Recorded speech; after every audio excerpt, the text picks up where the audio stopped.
ഇതുപോലെയുള്ള ഒരു ദിവസം കഴിഞ്ഞ ജീലാനി അനുസ്മരണം നടന്ന് ഇതുപോലെ ഒരു സദസ്സിൽ പ്രഭാഷണം നടത്തി എന്റെ പ്രിയപ്പെട്ട കൂട്ടുകാരനായ ഷാഹുൽ ഹമീദ് റഹ്മാനി, അതേ മുരിക്കാശ്ശേരിക്കാരനാണ്, ഇടുക്കി ജില്ലയിലെ മുരിക്കാശ്ശേരിക്കാരനാണ്, പരിസരത്ത് പല സ്ഥലങ്ങളിലും ജോലി ചെയ്ത നാട്ടുകാരനാണ്, കൂട്ടുകാരനാണ്, എന്റെ സഹപ്രവർത്തകനാണ്. ആ ഷാഹുൽ ഹമീദ് റഹ്മാനി ഇതുപോലെയുള്ള കഴിഞ്ഞ വർഷം ഇപ്പോൾ ഒരു വർഷം തികയുകയാണ്. അന്ന് ജീലാനി അനുസ്മരണ പ്രഭാഷണം കഴിഞ്ഞ് പള്ളിയിൽ ചെന്നു. ആ ആഴ്ച വീട്ടിൽ നിന്ന് പള്ളിയിലേക്ക് വരുമ്പോ ഭാര്യയോട് പറഞ്ഞിരുന്നു, നടുവേദനയുള്ള ഭാര്യ, 2 ഡിസ്കുകളും അകന്നുകൊണ്ടിരുന്ന പെണ്ണ്, ഒന്ന് എഴുന്നേറ്റ് നിൽക്കാൻ കഴിയാത്ത രോഗിയായ ഭാര്യയോട് പറഞ്ഞു, മോളെ അടുത്തയാഴ്ച വരുമ്പോ ഇൻഷാ അല്ലാഹ് നിനക്ക് വേണ്ടി ഞാനൊരു വാക്യം വിഷയം കൊണ്ടുവരാം. ജീലാനി ദിനത്തിനാണ് ഞങ്ങളുടെ അവിടെ നബിദിനത്തിന്റെ കുട്ടികളുടെ പരിപാടി, അതേ കുട്ടികളുടെ കലാപരിപാടി. ആ പരിപാടിയിൽ എന്റെ മക്കൾക്ക് പാടാൻ ഇൻഷാ അല്ലാഹ് അന്ന് സ്റ്റേജിൽ കയറുമ്പോ ഉടുക്കാൻ വസ്ത്രം വാങ്ങിക്കൊണ്ടുവരാം എന്നൊക്കെ പറഞ്ഞു പോയ എന്റെ കൂട്ടുകാരൻ ആ ജീലാനി അനുസ്മരണ പ്രഭാഷണം കഴിഞ്ഞ് ജോലി ചെയ്യുന്ന ചെല്ലിയാമ്പാറ എന്ന അടിമാലി പ്രദേശത്തുള്ള പള്ളിയിൽ പോയി കിടന്നുറങ്ങുന്നതിന് മുമ്പ് ഉസ്താദിനോട് പറഞ്ഞു, മുക്രി ഉസ്താദിനോട് പറഞ്ഞു, എന്നെ ഒന്ന് വിളിച്ചേക്കണേ, സുബഹിക്ക് എഴുന്നേക്കാൻ വൈകിയാൽ ഒന്ന് വിളിച്ചേക്കണേ എന്ന് പറഞ്ഞിട്ടാണ് കിടന്നുറങ്ങുന്നത്. സുബഹിയുടെ സമയമായി. സഹോദരങ്ങളെ, പള്ളിയിൽ പോയി റൂമിൽ പോയി കിടന്നുറങ്ങി. സുബഹിയായപ്പോ ഉസ്താദ് എഴുന്നേറ്റ് വരുന്നില്ല, ബാങ്ക് കൊടുത്തു. ഉടനെ മുക്കറി ഉസ്താദ് നിസ്കരിക്കാൻ ആള് വരുന്നില്ല. വിളിക്കാൻ വേണ്ടി ചെന്നു. റൂമിന് കൊട്ടിയപ്പോ ഷാഹുൽ ഹമീദ് റഹ്മാനി എന്ന കൂട്ടുകാരൻ വാതിൽ തുറക്കുന്നില്ല. അല്പസമയം കഴിഞ്ഞ് നിസ്കരിക്കാൻ സമയമായി. വാതിൽ ശക്തമായി കൊട്ടി, വാതിൽ തുറക്കുന്നില്ല. ഉടനെ ഒരു കമ്മിറ്റിക്കാരനോട് പറഞ്ഞു. കമ്മിറ്റിക്കാരനും വന്നു. 2 പേരും കൂടെ വാതിലിന് മുട്ടിയിട്ട് തുറക്കാതെ വന്നപ്പോ ശക്തമായി വാതിലിന് ചവിട്ടി. വാതിൽ തുറന്നു നോക്കുമ്പോ ചെറുപ്പക്കാരനായ എന്റെ സഹപ്രവർത്തകനായ ഷാഹുൽ ഹമീദ് റഹ്മാനി അതാ കട്ടിലിൽ ഇങ്ങനെ നീണ്ടു നിവർന്ന് പുതപ്പ് മൂടിയിട്ടിങ്ങനെ കിടക്കുകയാണ്, ചലിച്ചിട്ടില്ല. ഉസ്താദേ, സുബ്ഹിയായി എന്തൊരുറക്കമായത്, എഴുന്നേറ്റേ നിസ്കരിക്കുന്നില്ലേ എന്ന് പറഞ്ഞിങ്ങനെ തട്ടിയപ്പോ ഷാഹുൽ ഹമീദ് റഹ്മാനിയുടെ ബോഡി മുഴുവനായി കിടന്നിങ്ങനെ കുലുങ്ങിപ്പോയി. സംശയം തോന്നി. അതാ മൂക്കിലേക്ക് വെച്ചപ്പോ, മൂക്കിലേക്ക് കൈവച്ചപ്പോ അതാ ശ്വാസോച്ഛ്വാസം നിലച്ചിട്ടുണ്ട്. നാഡിനരമ്പ് പിടിച്ചു നോക്കിയപ്പോ ചലനം നിന്നുപോയിട്ടുണ്ട്. അടിമാലി ഹോസ്പിറ്റലിൽ കൊണ്ടുപോയി ചെക്കപ്പ് നടത്തിയപ്പം ഡോക്ടർ വിധിയെഴുതി 1 മണിക്കൂറിന് മുമ്പേ ഷാഹുൽ ഹമീദ് റഹ്മാനി മരണപ്പെട്ടിട്ടുണ്ട് കേട്ടോ. ആ ഷാഹുൽ ഹമീദ് റഹ്മാനി ചെറുപ്പക്കാരനാണ്. 3 പ്രിയപ്പെട്ട മക്കളുണ്ട്.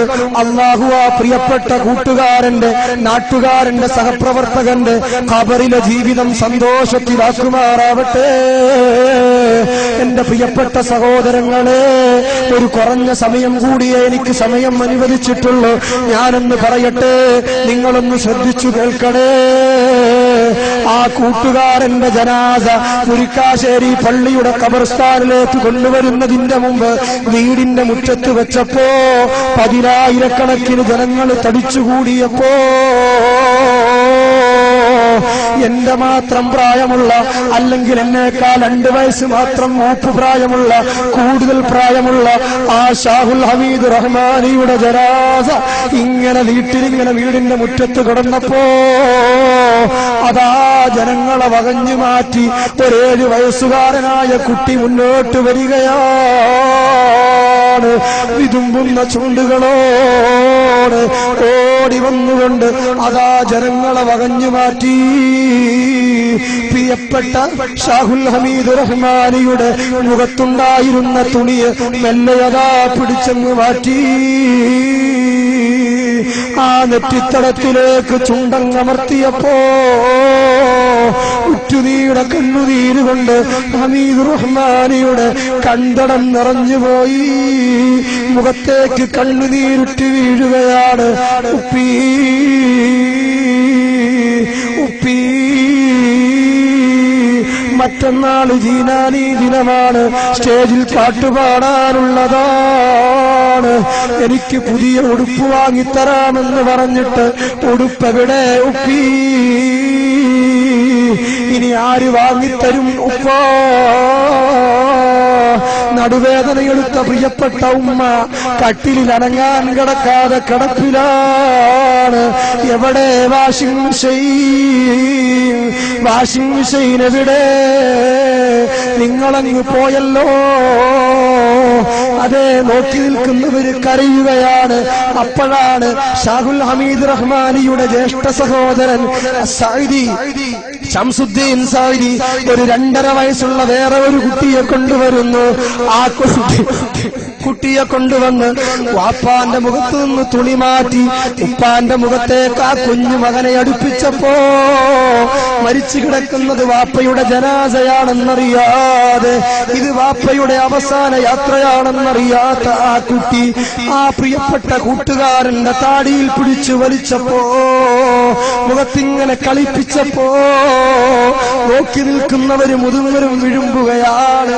എന്റെ പ്രിയപ്പെട്ടവരെ, ഇന്ന് ഞാൻ വീട്ടിൽ നിന്നിറങ്ങി വരുമ്പോ ആ ഷാഹുൽ ഹമീദ് റഹ്മാനിയുടെ ചിത്രമാണ് എന്റെ കൽബിൽ കടന്നു വന്നത്. കാരണം ദിവസങ്ങളായി എനിക്ക് ചെറിയ പ്രശ്നങ്ങളുണ്ട്, ചുമ ഇങ്ങനെ മാറി വരുന്നുണ്ട്, പ്രയാസങ്ങളുണ്ട്, ശ്വാസത്തിന് ചെറിയ തടസ്സമുണ്ട്.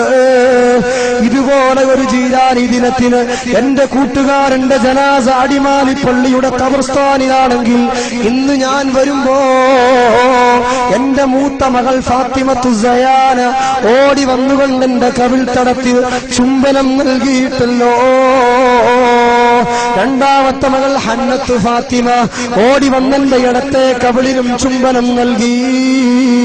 ഞാൻ എന്റെ 2 മക്കളെയും അടർത്തി മാറ്റി ഇങ്ങോട്ട് വരാനിറങ്ങുമ്പോ ഒരുമ്മ കൂടി, ഒരു ചുംബനം കൂടി എന്ന് പറഞ്ഞ് എന്റെ പിന്നാലെ അതാ എന്റെ പൊന്നുമോൾ ഓടി വന്നപ്പോ എന്റെ കൽബ് പിടച്ചുപോയി. എന്തേ എന്റെ മോളിനെ ഇങ്ങനെ യാത്രയാക്കുന്നത്? ഇതെന്റെ അവസാനത്തെ യാത്രയാകുമോ? ഖാലിദ് ഉവൈസിയുടെ ചരിത്രം മാറ്റിയെഴുതപ്പെടുമോ? എന്റെ അവസ്ഥ എന്താണ്? നമ്മുടെ അവസ്ഥ എന്താണ്? ചിന്തിക്കുന്നില്ല മനുഷ്യൻ. എന്റെ പ്രിയപ്പെട്ട സഹോദരങ്ങളെ, വീട്ടിൽ നിന്നതാ മയ്യത്ത് കട്ടിലിൽ കിടക്കുമ്പോ പിന്നിൽ നിന്ന് വിളി വരികയാണ്, അബീ, ഉപ്പാ, പോകുന്നു പിതാവേ. പ്രിയപ്പെട്ട പിതാവ് മകളുടെ വിളിക്ക് വിളി കൊടുക്കുന്നില്ല, മകളോട് തിരിഞ്ഞു നോക്കുന്നില്ല. മാതാപിതാക്കൾ വിളിക്കുന്നുണ്ട്, തിരിഞ്ഞു നോക്കുന്നില്ല. അപ്പോഴാണ് 2 പെണ്ണുങ്ങളുടെ തോളത്ത് കൈയിട്ടുകൊണ്ട് ഒരു ചെറുപ്പക്കാരിയായ പെണ്ണ് ഇങ്ങനെ വേച്ച് വേച്ച് മുന്നോട്ട് വരികയാണ്. ആ പെണ്ണിങ്ങനെ കരയുകയാണ്. ഈ നിൽക്കുന്ന 2-3 കുരുന്നു മക്കളെ അനാഥരാക്കിയിട്ട് എന്റെ കൈകളിൽ ഏൽപ്പിച്ചിട്ട് നിങ്ങളങ്ങ് പോകുന്നോ?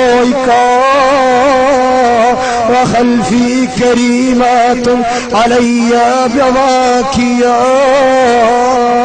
وقيهن أمي أي شقيقي وإثرتي ينادون خلف النعش من لا يجيبهم وقد كنت في الدنيا شريع العجابة. അതേ, ഭാര്യ വിളിക്കുന്നുണ്ട്, മക്കള് വിളിക്കുന്നുണ്ട്, കൂട്ടുകുടുംബാദികള് വിളിക്കുന്നുണ്ട്. ആ വിളി ആരും മൈൻഡ് ചെയ്യുന്നില്ല. ഈ കട്ടിൽ കിടക്കുന്നവൻ മറുപടി പറയുന്നില്ല. പോവുകയാണ്. അർഹമുറാഹിമായ റബ്ബ് ആ ഒരു യാത്ര സന്തോഷത്തിലാക്കി തരട്ടെ.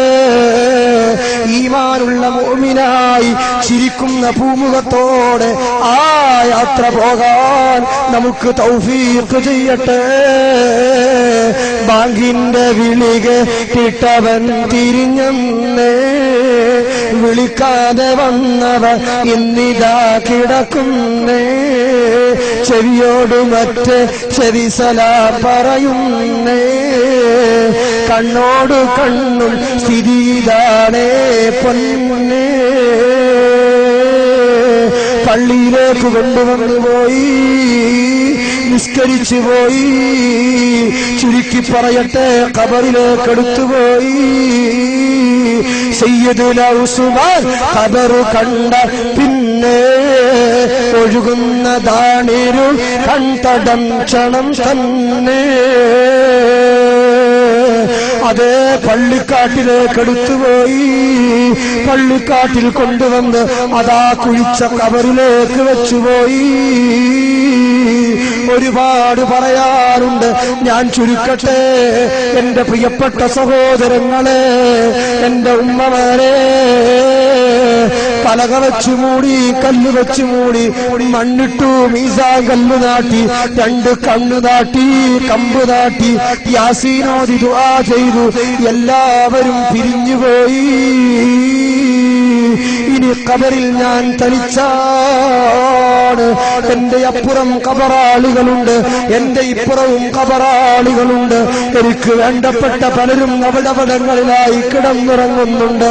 പക്ഷേ എന്നോടൊത്ത് 1000 ഭാഷകളെ കൊണ്ട് അമ്മാനമാടിയ എന്റെ പ്രിയപ്പെട്ട ഭാര്യ ഇന്ന് വീട്ടിലാണ്, മക്കള് വീട്ടിലാണ്. ഞാൻ പടുത്തുയർത്തിയ വാർപ്പിന്റെ വീടിന്റെ ഉള്ളിലാണ്, ഫാനിന്റെ ചുവട്ടിലാണ്, AC റൂമിലാണ്. ഞാനാണെങ്കിലോ ഇരുൾ മുറ്റിയ ഖബറിൽ, അതേ ഞെരുങ്ങിയ ഖബറിൽ, വേദനിക്കുന്ന ഖബറിൽ, ഒരു മെഴുകുതിരിയുടെ വെളിച്ചം പോലുമില്ലാത്ത അല്ലാഹുവിന്റെ അതിഭയങ്കരമായ അദാബുകൾ ആവാഹിച്ച ഖബറിൽ ഞാനിങ്ങനെ വേദന അനുഭവിക്കുകയാണ്. ആ സമയത്ത് എനിക്ക് രക്ഷപ്പെടാൻ, നമുക്ക് രക്ഷപ്പെടാൻ അർഹമുർ റഹീമായ റബ്ബ് ഓശാരമായി തൗഫീഖ് ചെയ്യുമാറാവട്ടെ.